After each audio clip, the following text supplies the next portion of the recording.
Bat হাতে নিজের ছন্দে ছিলেন না। এমন সময় হঠাৎ করেই এশিয়া কাপের মতো জায়গায় বাংলাদেশের ক্যাপ্টেন্সি পেয়ে যান জাকের আলী অনিক। তবে নেতৃত্ব নেয়ার পর তার অভিজ্ঞতা মোটেই সুখকর ছিল না। ভারতের কাছে হারের পর পাকিস্তানের বিপক্ষেও অভাবনীয় পরাজয় জুটেছে টিম বাংলাদেশের। নষ্ট হয়েছে ফাইনাল খেলার গোল্ডেন অপরচুনিটি। এশিয়া কাপে ফলাফল অধিনায়ক জাকের আলীর অনুকূলে না গেলেও আরও একটা সুযোগ হয়তো পেতে চলেছেন এই উইকেট কিপার ব্যাটার। আফগানিস্তানের বিপক্ষে আসন্ন টি-20 সিরিজে আবারও অধিনায়ক হিসেবে তার উপরে হয়তো ভরসা রাখতে চলেছেন মোহাম্মদ সালাউদ্দিন ফিল সিমন্সরা। এশিয়া কাপে ভারত ও পাকিস্তানের বিপক্ষে অনেক নেতৃত্ব পেয়েছিলেন মূলত লিটন দাস চোটে পড়ার কারণে।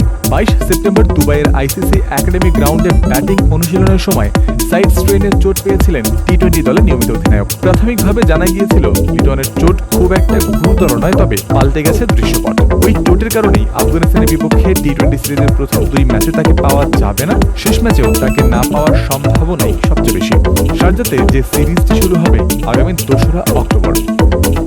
চোট থেকে সেরে উঠতে অন্তত 1.5 থেকে 2 সপ্তাহ সময় লাগবে লিটনের। টি-20 সিরিজের আগে তার পুরোপুরি ফিট হয়ে ওঠার সম্ভাবনা খুবই ক্ষীণ।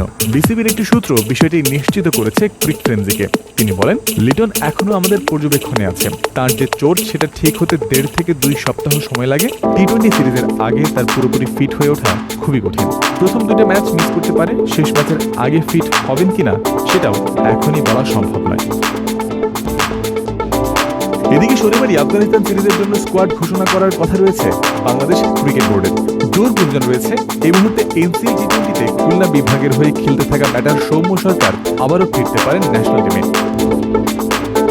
এশিয়া কাপে হঠাৎ পাওয়া অধিনায়কের দায়িত্ব আশাব্যঞ্জক ছিল না জাকের আলীর জন্য। পাকিস্তানের বিপক্ষে ম্যাচ শেষে তিনি জানিয়েছিলেন, ক্যাপ্টেন্সির অভিজ্ঞতা একটু কঠিন, তবে মাঠে নিজের সময়টা উপভোগ এবং সুযোগগুলো নেয়ার চেষ্টা করেছেন তিনি। যদিও ফল আসেনি প্রত্যাশা মতো। এবার অধিনায়কত্বের অভিজ্ঞতা আরও শানিত করার আরও একটা সুযোগ হয়তো আসতে চলেছে তার সামনে।